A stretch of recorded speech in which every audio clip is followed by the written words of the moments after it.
ان کو ہمیشہ آگے رکھا ہے اور ان کے لیے سپیس بنائی ہے. اچھا سر، اسی سے میرا نیکسٹ سوال ہے طارق صاحب کہ نون لیگ کو کیا ملا؟ دیکھیں آپ لوگوں نے قربانی دی، آپ لوگوں کی وجہ سے جو آپ کہہ رہے ہیں کہ سب کچھ پاسبل ہوا. پنجاب از دا ہینڈل لینڈ نا، جس کی میجر آپ کی سپورٹ ہے، وہ پی ایم ایل این کی ہے، جو سینٹرل پنجاب میں وزیر آباد کے الیکشن میں بھی دیکھ لیا. اب پی ایم ایل این نے کیا پایا، کیا کھویا؟ کیونکہ پی ڈی ایم کی سربراہی آپ نے دے دی مولانا فضل الرحمان کو، وہ ایک دفعہ پھر الائیو کر دیا آپ نے. پیپلز پارٹی تمام جو کہہ رہے ہیں نا چیری آن دا ٹاپ وہ لے کر جائی ہے. پی ایم ایل این کیا حاصل کر پا رہی ہے؟ نہیں فواد، میرے خیال میں تھوڑا سا اگر آپ دیکھیں تو سیاست میں ہمیشہ آپ کو جگہ دینا پڑتی ہے، اور خاص طور پہ اگر آپ بڑے ہیں یعنی کہ لارجسٹ پارٹی ہیں تو الائنس کو ساتھ لے کے چلنے کے لیے چاہے آپ گورنمنٹ میں ہو یا اپوزیشن میں ہو آپ کو سپیس دینا پڑتی ہے. اور ہم سمجھتے ہیں کہ پی ایم ایل این کیونکہ ایک بیک بون ہے پی ڈی ایم کی، اور پی ڈی ایم کی جو سربراہی ہے وہ روٹیشن میں جائے گی، وہ ہمیشہ کے لیے نہیں ہے. تو مولانا ایک منجھے ہوئے سیاستدان ہیں، زیرک آدمی ہیں، سینیورٹی میں بھی بڑے ہیں مریم صاحبہ سے اور بلاول سے. تو اس حوالے سے ان سے آغاز کرنا کوئی اتنا برا فیصلہ نہیں تھا، بلکہ میں سمجھتا ہوں کہ رائٹ اور لیفٹ کی دونوں طاقتوں کو بیلنس کرنے میں مولانا نے ہمیشہ بڑا اچھا اور مثبت کردار ادا کیا ہے. رہی بات سینٹ کے بڑی سلاٹس کی، وہ جو ڈیسیژن ہوگا پی ڈی ایم میں مسلم لیگ نون اس کو قبول کرے گی، اور مسلم لیگ نون ہمیشہ جگہ دینے کے لیے، قربانی دینے کے لیے تیار ہے. آپ نے کہا ہمیں ملا کیا؟ ملا یہ ہے کہ آپ کو ایک متحرک اپوزیشن نظر آ رہی ہے. نیشنل اسمبلی میں وزیر اعظم نے گھٹنے ٹیکے کہ انہیں اعتماد کا ووٹ لینا پڑا، صدر مملکت کو یہ لکھنا پڑا کہ ان کی نظر میں وزیر اعظم میجورٹی کا اعتماد کھو چکے ہیں. تو اس لیے انہوں نے ریکوائر کیا انڈر آرٹیکل 91 کہ وہ جا کے اعتماد کا ووٹ آف کانفیڈنس لیں، اور اتنی بڑی اسمبلی میں 6 ووٹوں کے فرق سے ووٹ آف کانفیڈنس لینا ایک بہت بڑا لمحہ فکریہ ہے عمران خان صاحب کے لیے. سر وہ تو پہلے بھی 4 ووٹوں سے آئے تھے نا 176، وہ تو 2 کہتے ہیں بڑھ گئے 178. میں عرض کر رہا ہوں لیکن اتنی تھن میجورٹی کے ساتھ جو بیٹھنا ہے وہ باہر کیف ایک لمحہ فکریہ ضرور ہے. جو بات میں نے پہلے کی تھی کہ آپ اگر 15 لوگوں کو نکال باہر کرنا چاہتے ہیں تو ختم ہو جائے گی بات، تو ختم ہو جائے گی. مسلم لیگ نون نے امپروو کیا، مسلم لیگ نون نے اپنی سیٹس ریٹین کی. ضمنی الیکشن میں جو ڈسکا میں ہوا وہ ساری دنیا کو پتا ہے کہ مسلم لیگ نون وہاں پہ یارڈ سے جیت رہی تھی. وزیر آباد جیتا، ہم نے ان کے گھر میں گھس کے سیٹ لی ہے، نوشہرہ کی سیٹ جیتی. سندھ میں پیپلز پارٹی نے اپنی سیٹیں برقرار رکھی ہیں. What next? اس سے بہتر کیا دیا جا سکتا تھا ان حالات میں کہ جب ساری قیادت جیلوں میں ڈالی ہوئی ہے، مقدمے پہ مقدمے ہیں. ان کا تو ایک دفعہ راؤنڈ چلا کے بھی دل ٹھنڈا نہیں ہوا. انہوں نے مریم صاحبہ کو 2 دفعہ جیل میں ڈالا، میاں صاحب کو 2 دفعہ جیل میں ڈالا، میاں شہباز صاحب کو 2 دفعہ جیل میں ڈالا، رانا ثناء اللہ پہ غلیظ ترین مقدمہ قائم کیا، اور پھر ان کا منہ کالا ہوا جس طرح سے عدالتوں نے انہیں ریلیز دیا، اور جس طرح سے کیمراز کی جو فوٹیج آئی سیف سٹی کی اس سے سارا پتا چلا کہ وہ سارا فیک کیس تھا. تو اتنے نامساعد حالات میں سمجھتا ہوں بڑی جرت، دلیری سے اور بڑی میں کہتا ہوں ٹیکٹفلی اپوزیشن جو ہے وہ ان کو فائٹ بیک دے. اچھا آج پھر میں تھوڑا سا بتاؤں گا، قابل مذمت ایک واقعہ ہوا جو باہر ہوا، کیونکہ پارلیمنٹ کے اندر تو یہ ہو رہا تھا، پارلیمنٹ کے باہر پی ایم ایل این کی پریس کانفرنس تھی. اب پی ٹی آئی والوں نے بھی ڈی چوک میں آنا تھا، کچھ کارکن آئے، نعرے بازی کی، اور اس کے بعد کچھ بہت اگلی سینز ہم نے دیکھے ہیں. اور جو قابل مذمت بھی افسوسناک بھی ہے، پولیس بھی ہونی چاہیے تھی وہاں پہ، چیزیں اس نہج پہ نہیں آنی چاہیے تھی. لیڈرشپ آپ کی مین وہاں پہ موجود تھی، شاید خاقان عباسی تھے، مصدق ملک تھے، مریم اورنگزیب، باقی احسن اقبال، باقی رہنما بھی تھے. اب اس کے خلاف کوئی قانونی کارروائی آپ لوگ کریں گے یا اس کی صرف مذمت ہوگی؟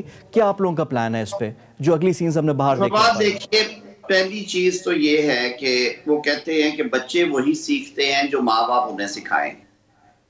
پی ٹی آئی کو آپ جب ٹی وی چینل آن کرو گے، چاہے ان کے ترجمان ہوں، چاہے ان کے وزراء ہوں، چاہے وزیر اعظم صاحب بذات خود ہوں، جو زبان وہ استعمال کرتے ہیں اپنے پولیٹیکل اپوننٹس کے لیے وہ کسی سے ڈھکی چھپی نہیں ہے. اب آپ اس طرح کی جب غلیظ زبان استعمال کریں گے اور اتنے گھٹیا انداز میں آپ مخاطب کریں گے تو کارکن تو وہی سیکھیں گے. جس طرح کے قائدین ہیں اسی طرح کے کارکنان ہیں. بہت انفارچونیٹ واقعہ ہوا ہے آج.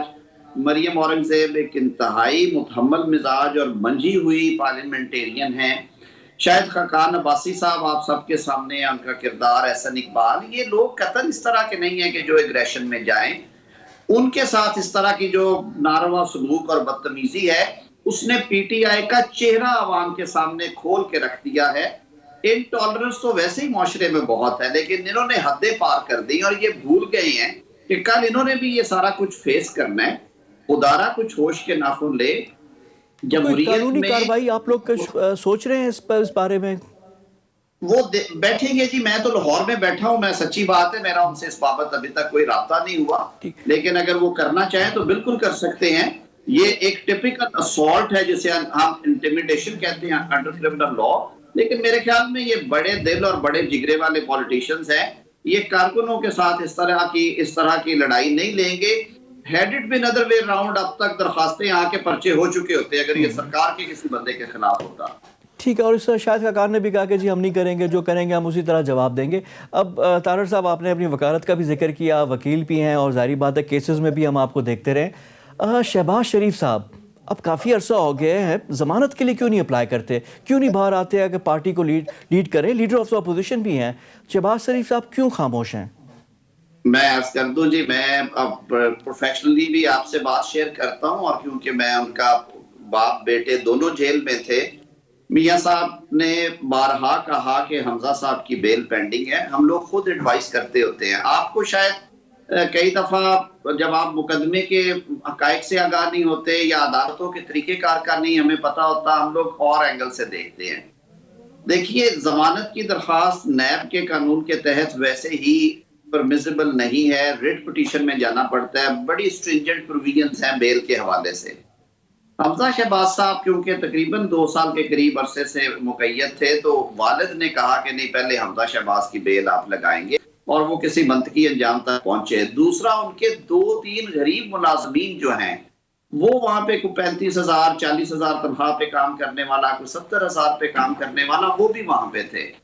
تو میاں صاحب نے کہا کہ نہیں، پہلے آپ میرے ملازموں کی اور میرے بیٹے والا کیس کریں گے، اس کے بعد ہم اپنا ضرور کریں گے. آج کل ہماری مشاورت ہو رہی ہے ان کی بیل کی تیاری کے سلسلے میں، تو انشاءاللہ العزیز چند دنوں میں یہ ڈیسیژن لے کے ہم بالکل فائل کریں گے.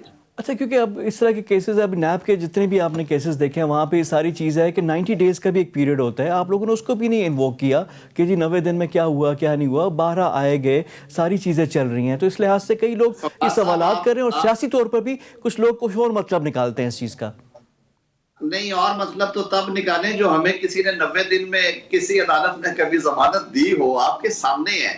حمزہ شہباز 20 ماہ سے اندر تھے، سپریم کورٹ تک گئے، انہوں نے پھر ہمیں واپس بھیجا لاہور ہائی کورٹ میں، اور بلاخر ڈیلے پہ ہماری بیل ہوئی. آہد چیمہ ہے، وہ 3 سال سے بیچارہ جیل میں ہے، اس کی 1 سال سے بیل پینڈنگ ہے. فواد حسن 1.5 سال جیل میں رہے. مریم بی بی خاتون ہونے کی وجہ سے 4 ماہ جیل کاٹ کے آئی. 90 دن یہاں پہ کون دیکھتا ہے؟ میاں شہباز صاحب پچھلے راؤنڈ میں بھی 6 ماہ کی انہوں نے وہ ڈیٹینشن پوری کی تھی. ابھی ان کا بھی پیریڈ 5-6 ماہ وہ تو نہیں ہے، وہ پکنک تو نہیں کر رہے جیل میں. میں نے پہلے عرض کیا کہ ان کا بیٹا اور ان کے ملازمین، یہ ان کی، میں سمجھتا ہوں کہ بڑا پن ہے کہ انہوں نے کہا کہ نہیں، وہ جو پہلے آئے ہوئے ہیں. آپ ایک کیس میں ہم لوگ کئی دفعہ ایک ہی وقت میں 3-4 قسم کے فرنٹ نہیں کھولتے. یہ کچھ پروفیشنل ایڈوائس ہوتی ہے ہم لوگوں کی کہ آپ 1 by 1 کریں، کیونکہ کورٹس کے لیے ممکن نہیں ہوتا کہ وہ اکٹھا کیس کو اس لیکن طرح اب سے آپ ڈیل کا یہ کرے. کہنا ہے کہ اب نیکسٹ فیز میں آپ شہباز شریف صاحب بھی سوچ رہے ہیں اور وہ بھی آ جائیں گے. اچھا، یہ تو شہباز شریف صاحب کی بات ہوگی. اب سینٹ کے انتخابات، کیونکہ آپ ابھی سینیٹر الیکٹ ہیں، پنجاب سے الیکشن، یعنی ایسا ہوا کہ دونوں طرف سے مفاہمت ہو گئی اور طے پا گیا کہ 6-5 کا جو فگر ہے وہ آ جائے گا. تو پنجاب میں یہ کس کا جادو چلا؟ میرے خیال میں پنجاب کے پولیٹیشینز نے اور پاکستان مسلم لیگ کی قیادت نے چودھری پرویز لائی کے انیشیٹو پہ یہ فیصلہ کیا، اور میں بذات خود اس بات کا قائل تھا. ہمارے ٹیکنوکریٹ میں تو آپ کو یاد ہوگا کہ پی ٹی آئی کی طرف سے 2 درخواستیں تھی، مسلم لیگ نون کی طرف سے 1 ہی درخواست، صرف آپ کا ہی نام تھا جی. اور جو عطا اللہ صاحب تھے، انجینئر عطا اللہ شادی کھیل صاحب، انہوں نے پیپرز واپس نہیں تھے لیے.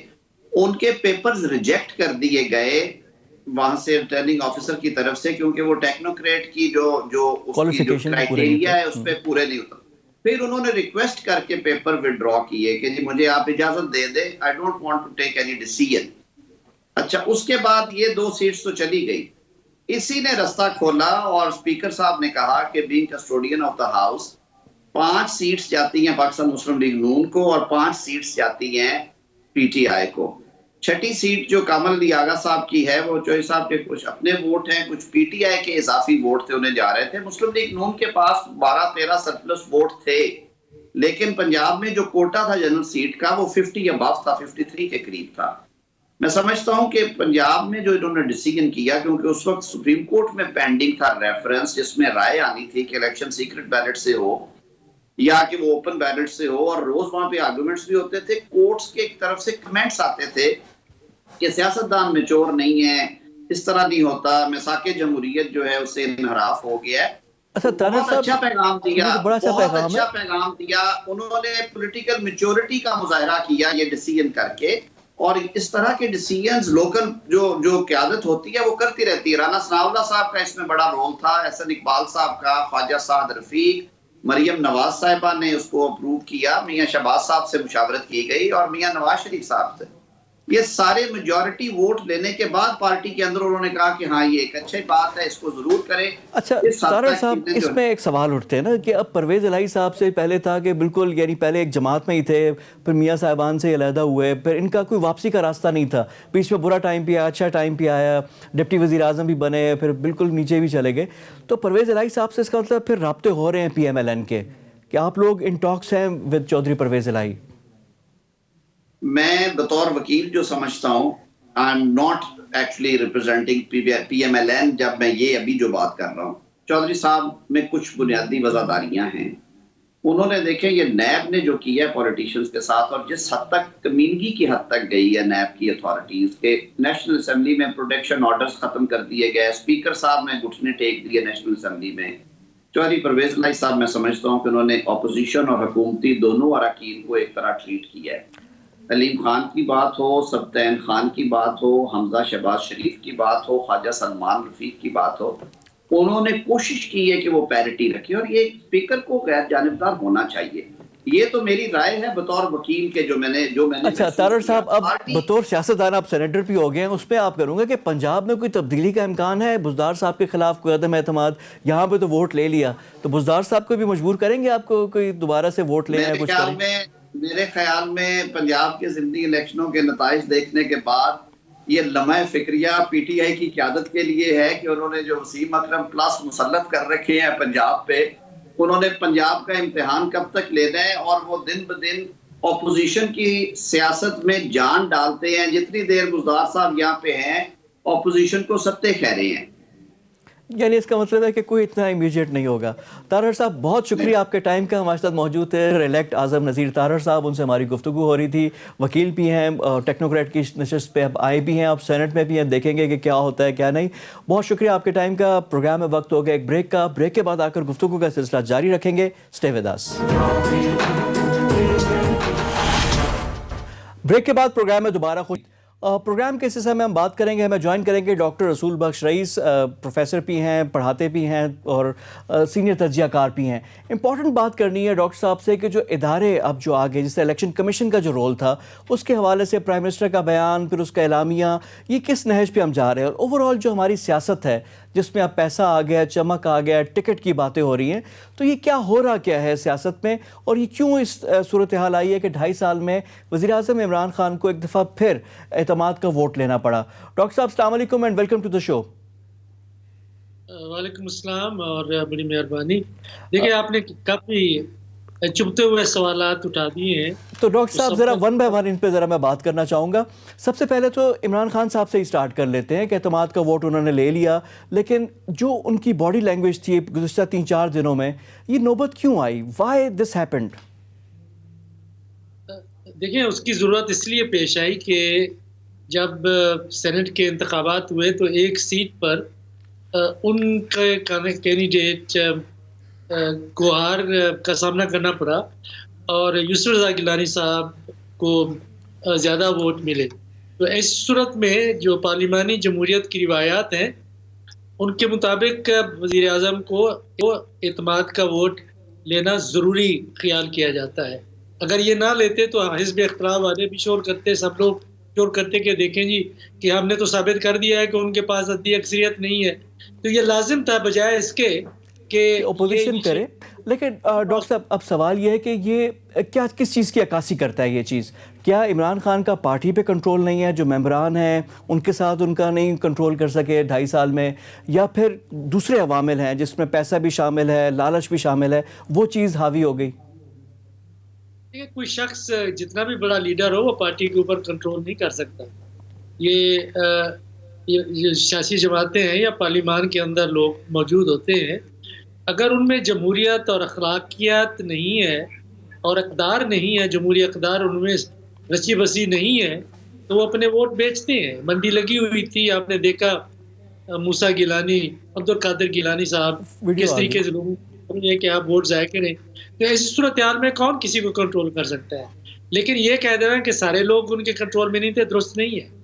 دوسری سیٹ جو خاتون کی سیٹ تھی اس پر ان کو 174 ووٹ ملے، تو 9 جو لوگ یا 9-10 ووٹ ادھر ہوئے ہیں ان کے بارے میں ظاہر ہے کہ تحریک انصاف اس کی تحقیق کرے گی.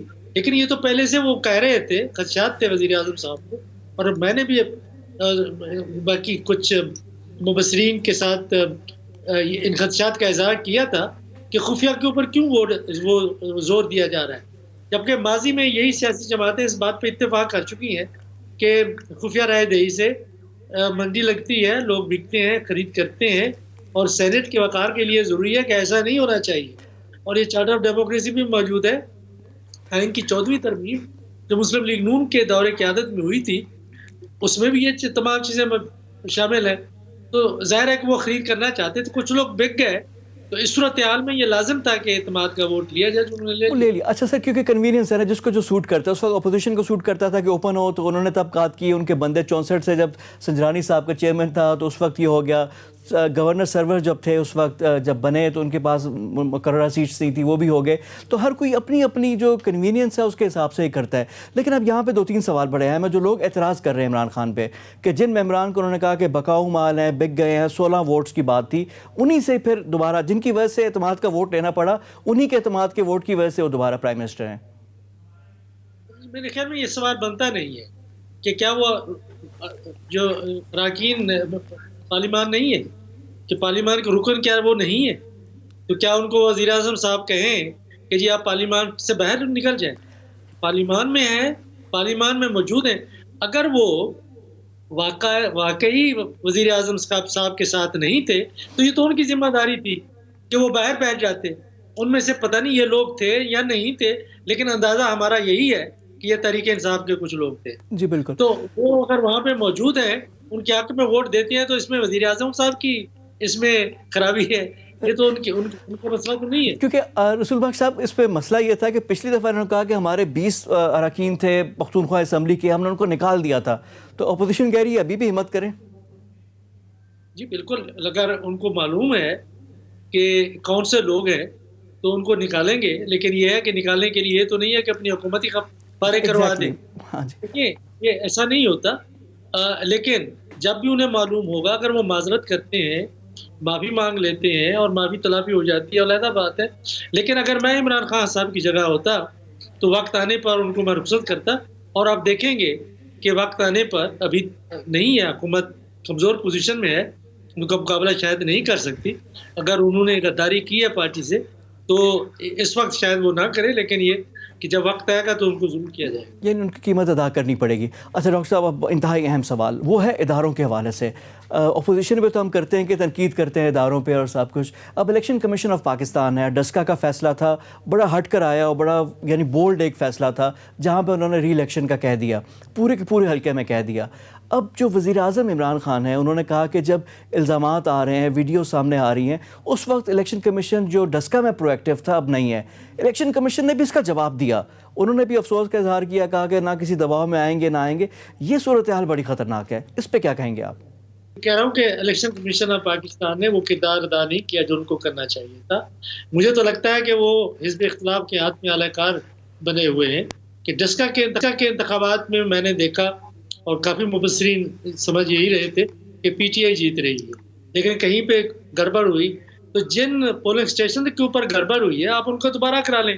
ماضی میں بھی ایسا ہوتا رہا ہے، اس کے لیے تو دوبارہ انتخابات کرا دی. جب یہ اسکینڈل آیا اور 3 دن پہلے، اسکینڈل نہیں ہے، یہ آپ کے سامنے ویڈیو چل رہی ہے عبد القادر گیلانی، ووٹ دے رہے ہیں، پیسے دے رہے ہیں، افرے لگا رہے ہیں اور بتا رہے ہیں کہ کس طریقے سے آپ نے اپنا ووٹ ضائع کرنا ہے.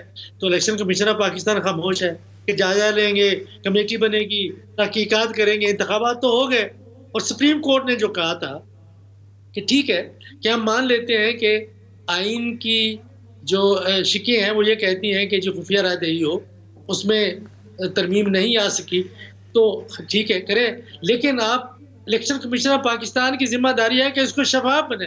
جب سب لوگ کہہ رہے ہیں کہ لوگ بکے ہیں اور متناسب نمائندگی اس سے متاثر ہوتی ہے کہ اگر آپ لوگوں کو یہ آزاد چھوڑ دیں، پھر تحریک انصاف کیوں آزاد چھوڑے، پھر ساری جماعتیں چھوڑ دیں کہ جی سارے اراکین بالکل آزاد ہیں، جس کو چاہیں ووٹ دیں، تو ہم اس میں مداخلت نہیں کرتے.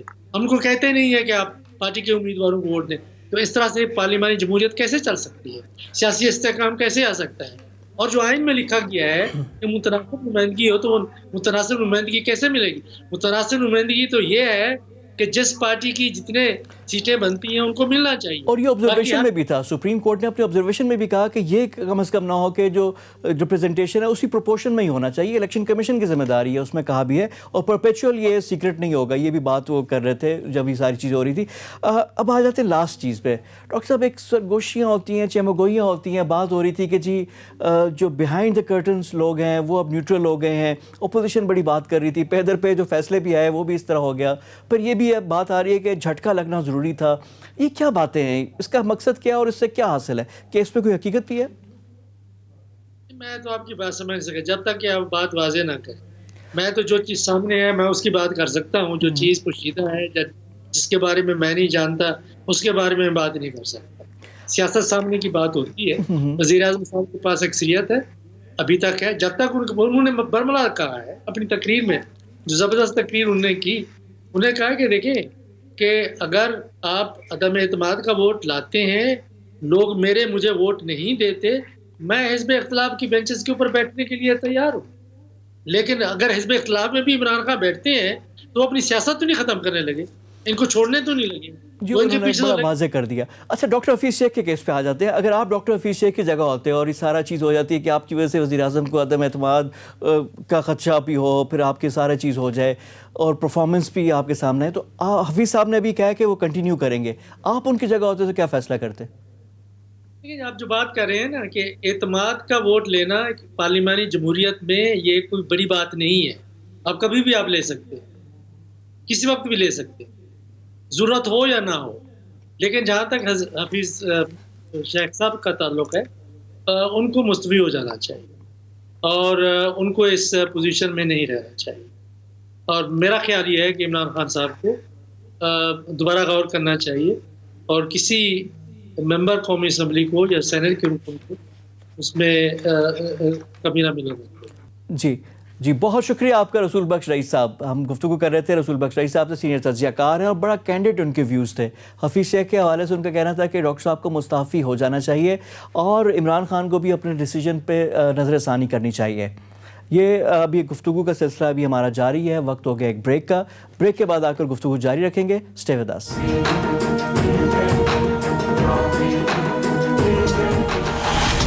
بریک کے بعد پروگرام میں دوبارہ خوش آمدید. پروگرام میں ہم گفتگو کریں گے کچھ اتحادیوں کے بارے میں. اتحادیوں نے تو آج سپورٹ کیا، پرائم منسٹر کو اعتماد کا ووٹ بھی انہوں نے لے لیا، لیکن جو اتحادیوں کے تحفظات ہیں اس حوالے سے کیا ہوا، اور خاص کر جو سندھ میں ہوا ہے الیکشن میں سینٹ کے انتخاب میں، ایک تو اسلام آباد کا ایک اپسیٹ تھا، ایک جو گڑبڑ تھی وہ ہوئی ہے سندھ میں. سندھ میں جو اپوزیشن تھی وہ 5 سیٹیں لے سکتی تھی. اس میں یہ تھا کہ تحریک انصاف کی 2 تھی، ایم کیو ایم کی 2 تھی اور ایک سیٹ جی ڈی اے کی تھی. صدر الدین صاحب وہاں سے ان کے کینڈیڈیٹ تھے، باقی سب تو جیت گئے لیکن صدر الدین صاحب کو ووٹ نہیں ملے. پی ایم ایل فنکشنل نے اعتراض بھی کیا، انہوں نے کہا کہ پی ٹی آئی کے لوگوں نے ووٹ نہیں دیے. پی ٹی آئی کی طرف سے اس کی جواب طلبی بھی ہوئی، بات چیت بھی ہوئی، صفائیاں بھی پیش کی گئیں. اب معاملہ ہے کیا؟ اور آج تو جی ڈی اے نے ووٹ دیا عمران خان کو، لیکن کس شرط پہ اور کیا ان سے گارنٹیز لی ہیں؟ ہمارے ساتھ موجود ہیں نصرت سحر عباسی، بڑی ووکل ممبر آف پارلیمنٹ ہے سندھ اسمبلی میں، ان سے گفتگو کرتے ہیں، ایم پی اے ہیں. نصرت صاحبہ السلام علیکم and welcome to the show. Thank you so much. جی وعلیکم السلام. جی عمران خان صاحب کو تو آج ووٹ دے دیا آپ کی پارٹی نے، جی ڈی اے کے 3 ووٹ تھے آپ لوگوں نے دیے، لیکن سندھ کے حوالے سے کیا بات چیت ہوئی اور کیا گارنٹیز ملی آپ لوگوں کو؟